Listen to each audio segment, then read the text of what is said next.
आपके पास लावा ईवा 4 है, लावा ईवा 3 है, लावा ईवा 3 प्रो है, तो उसके अंदर आप अपने फ़ोन में 3 बटन नेविगेशन कैसे सेट कर सकते हैं, यानी कि एक गलती से तीनों बटन हट गए तो वापस आप अपने फ़ोन में कैसे लगा सकते हो।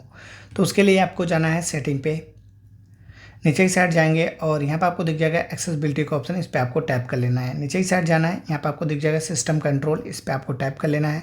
नेविगेशन मोड दिखेगा, इस पर आपको चले जाना है।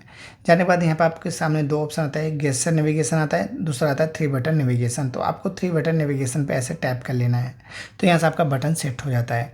बाकी अगर आप लेफ्टी हैं तो आप चाहते हो कि बैक बटन इस साइड आए, तो आपको इस पर टैप कर लेना है। यहाँ पर आपको दिख जाएगा ये वाला ऑप्शन गूगल असिस्टेंट का, तो इस पर आप टैप कर लेंगे तो आपका गूगल असिस्टेंट ऑन हो जाता है। तो अब आपको करना क्या है, यहाँ से बैक कर लेना है, कट कर लेना है, ठीक है ऐसे।